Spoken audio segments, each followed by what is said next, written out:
नमस्कार दोस्तों, स्वागत है आप सभी का अपने यूट्यूब चैनल रेनबो एकेडमी में। दोस्तों, आज के इस वीडियो में हम लोग डिस्कस करने वाले हैं काव्य खंड से दामोदर कोराय के बारे में। ये जो दामोदर कोराय है, इसके लेखक या काव्यकार जो कहेंगे वो है शिवनाथ परमानिक। सबसे पहले चीज जो आपको याद रखना है कि दामोदर कोराय जो है वो एक ललित मधुर काव्य है। ऑब्जेक्टिव क्वेश्चन में ये पूछा जा सकता है कि दामोदर कोराय किस प्रकार का काव्य है।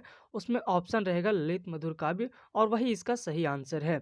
शिवनाथ परमानिक का जन्म जो है वो 13 जनवरी 1949 ईस्वी को हुआ था। इनके पिता का नाम मुरलीधर परमानिक है और माता का नाम तिनकी देवी है। ये जो बुक है दामोदर कोराय, इसका प्रकाशन वर्ष है 1986 और प्रकाशक इस बुक का प्रकाशक है खोटा साहित्य संस्कृति परिषद, भथुआ, बोकारो। ठीक है।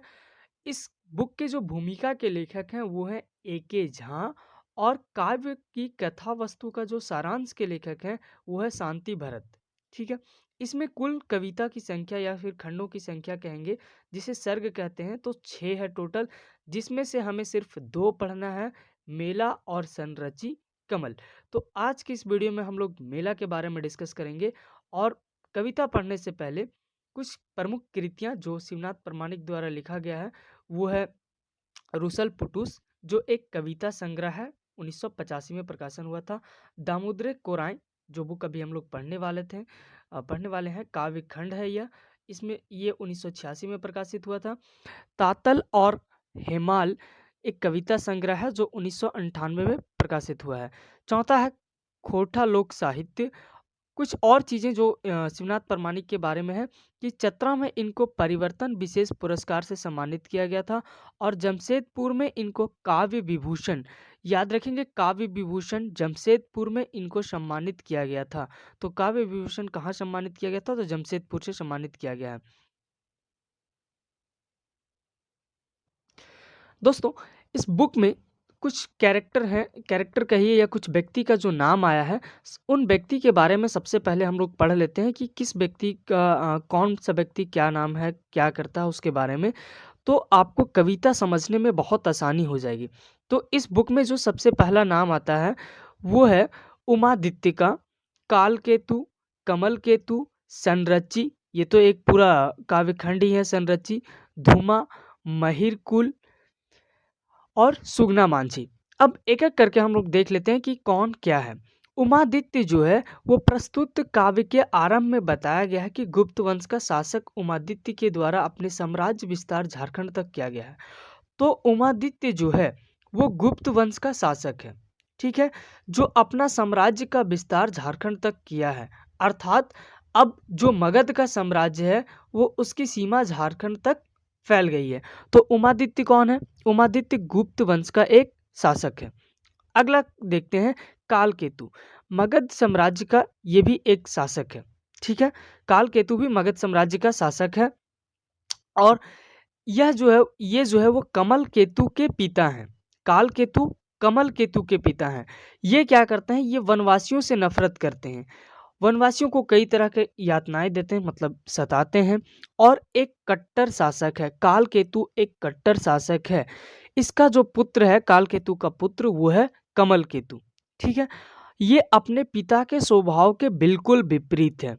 ये दयालु है, वनवासियों से प्रेम करता है, वन रक्षक है, सत्य का साथ देता है और जंगल की जो संरक्षी यहाँ झारखंड की रहने वाली एक लड़की है, उससे यह विशुद्ध प्रेम करता, बहुत प्रेम करता है। आगे कविता में जब संरक्षी पढ़ेंगे तो उसमें ये पूरा बताया गया है, वहाँ हम लोग पूरा डिस्कस करेंगे। और अभी आगे और हम लोग चलते हैं। तो अगला है संरक्षी। संरक्षी एक घटवाल की बेटी रहती है। ठीक है, ये वनवासी मतलब झारखंड की रहने वाली है और ये वनों की रक्षा करती है, लोगों की रक्षा करती है, सत्य के मार्ग पर चलने वाली है। तो आप देखेंगे संरक्षी और जो कमल है, कमल केतु है, दोनों का स्वभाव है वो मिलता है। दोनों वन रक्षा करना चाहते हैं, लोगों की रक्षा करना चाहते हैं, दोनों सत्य की मार्ग पे चलते हैं, इसीलिए दोनों में प्रेम भी हो जाता है। ठीक है, ये याद रखेंगे। इसमें संरक्षी कौन है? तो एक घटवाल की बेटी है। अगला है घूमा। घूमा एक मगध का राजवैद्य है। जो मगध साम्राज्य है उसका राजवैद्य घूमा है। यह कमल केतु और संरक्षी के प्रेम का समर्थक होता है। ठीक है। नेक्स्ट है इसमें मिहिर कुल, यह हुनों का सेनापति है। ठीक है, मिहिर कुल हुनों का सेनापति है जो मगध साम्राज्य के काल केतु के शासन काल में आक्रमण करके मगध को लूटता है। तो जब मगध साम्राज्य पर काल केतु का शासन रहता है, काल केतु कौन? कमल केतु का पिता, उसका जिसमें शासन काल चल रहा था उसमें ये मगध के ऊपर आक्रमण करके मगध को लूटता है। कौन? मिहिर कुल।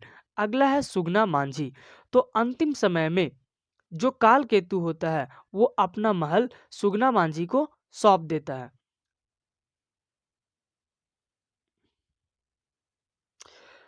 तो फिर आज हम लोग अपनी वीडियो जो मेला हम लोग पढ़ने वाले हैं वो शुरू करते हैं।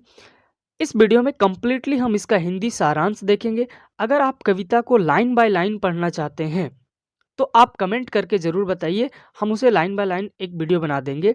अभी फ़िलहाल हम लोग कविता को हिंदी सारांश के रूप में देखेंगे। एक बार हम लोग देख लेते हैं कि लाइन बाय लाइन में पढ़ना क्या है। देखिए, कविता इस प्रकार है मेला कि महुआ डोह सरई करंज आम जामुन सिरिसेक संग परास आपन मन्ने मतंग बाह रे बाह झारखंड एक मन। ये कविता का पहला पंक्ति, पहला सर्ग है, पहला है, जिसमें से ये बताया गया कि महुआ डोह सरई करंज आम जामुन जितने भी पेड़ हैं वो सब एक साथ हैं। पारस आपने मन में मस्त है, मतंग का मतलब मस्त है, वाह रे वाह झारखंड एक वन। तब इसमें कवि जो है वो बताते हैं कि वाह कितना अच्छा है झारखंड का वन। तो ये आप कमेंट करेंगे तो हम ऐसी वीडियो ला देंगे। बट अभी हम लोग हिंदी सारांश करते हैं। यूट्यूब पे ऐसा बहुत सारा वीडियो है जहाँ पे आपको लाइन बाय लाइन पढ़ाया गया है, उससे अलग हम आपके लिए वीडियो बनाते हैं, हिंदी में कंप्लीटली सारांश बनाते हैं कि आपका समय भी बचेगा और आप उससे सीख सकते हैं। आप चलिए, मेला मेला जो कविता है इस सर्ग में ये कहा गया कि प्रकृति की गोद में बसा झारखंड का वन सखुआ आम करंज सीसय महुआ आम जामुन आदि विविध प्रकार के पेड़ पौधों से भरा पूरा है। अभी हम लोग जो फर्स्ट लाइन देखे उसमें भी यही चीज लिखा हुआ है, सारे पेड़ के बारे में बताया गया और ये बताया गया कि झारखंड का जो वन है उसमें ये सारे पेड़ जो है वो पूरा भरा पड़ा है। आगे इस कविता में बताया गया कि मगध साम्राज्य का राजा उमादित्य, अभी हम लोग जब सारे व्यक्ति का नाम पढ़े थे उसमें उमादित्य का नाम आया था। तो उमादित्य कौन था? मगध साम्राज्य का राजा था। वो अपनी बड़ी सी सेना लेकर झारखंड के वन प्रदेश में आता है। कहाँ पे आता है? तो बोकारो इस्पात नगर से लगभग 3 कोस दूर, याद रखेंगे कितना दूर? 3 कोस दूर उत्तर दिशा में दामोदर नदी के कछार में बसा एक प्लेस है, एक जगह है जिसका नाम है अंकसर। ये जगह आपको बार बार मिलेगा इस कविता में, याद रखेंगे। अंकसर में वह आदिवासियों और मगध सेना के बीच युद्ध हुआ। तो कौन राजा था? तो मगध साम्राज्य का राजा उमादित्य और यहाँ झारखंड के जो आदिवासी थे उनके बीच कहाँ पे युद्ध हुआ है? तो अंकसर में हुआ है। अब जो यहाँ के लोग थे, आदिवासी लोग थे या झारखंड के लोग कहेंगे, ये बहुत सीधे साधे थे और मगध की जो सेना थी वो बहुत बड़ी और अनुशासित सेना थी। इसलिए यहाँ के आदिवासी उससे क्या होते हैं? हार जाते हैं, उनके सामने टिक नहीं पाते हैं।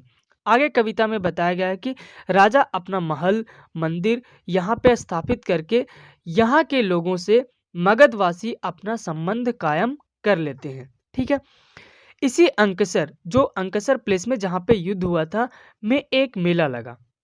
कविता का ही नाम है मेला। तो इस जो कविता वो मेला पे आधारित है, तो इसी प्लेस पे मेला लगा। मेला में अलग अलग जाति धर्म के लोग जमा हुए। मेला में व्यापारिक लेन देन भी हुआ और इसी मेला में एक बौद्ध साधु आकर अपना उपदेश देते हैं। वह कहते हैं कि सभी मनुष्य एक है, मनुष्य के अलावा कोई दूसरा भगवान नहीं है। जीवन का सार तत्व प्रेम है। जीवन का सार तत्व जो प्रेम है, हमें शारीरिक हिंसा और मन की हिंसा को त्याग देना चाहिए। ये उपदेश देते हैं कौन? जो साधु मेला में आए थे वो। क्योंकि हिंसा ही क्या है? पर अहिंसा, वो बताते हैं कि अहिंसा ही परम धर्म है, इसलिए हमें हिंसा को त्याग देना चाहिए। और यही क्या है? बुद्ध का संदेश है। इनके इस वचन से अ, उपदेश से बहुत सारे लोग प्रभावित होते हैं और बौद्ध धर्म को मानने लगे, हिंसा को छोड़ दिया।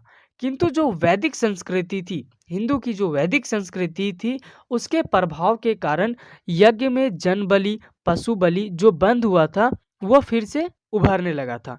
लोग उस साधु के प्रभाव में आकर हिंसा तो छोड़ दिए थे, लेकिन इनका जो वैदिक संस्कृति था जिसमें यज्ञ वगैरह में पशुओं की बलि दिया जाता था वो फिर से शुरू होने लगा। जंगल को काटा जाने लगा। यहाँ के आदिवासी पर कई तरह के अत्याचार हुए। गुप्त वंश के जो शासक के अधीन कार्यरत कर्मचारी था, उनके द्वारा यहाँ के लोगों को कई तरह के अत्याचार या शोषण किया जाने लगा। पहला जो कविता है मेला, इसमें इतना ही सारांश पढ़ना है। आगे के वीडियो में हम लोग संरक्षी कमल के बारे में डिस्कस करेंगे। तो कमेंट करके बताइए कि आपको किस तरह का वीडियो चाहिए। आप हिंदी सारांश के वीडियो चाहते हैं या फिर कविता को लाइन बाय लाइन पढ़ना चाहते हैं। फिर मिलते हैं हम लोग नेक्स्ट वीडियो में। धन्यवाद।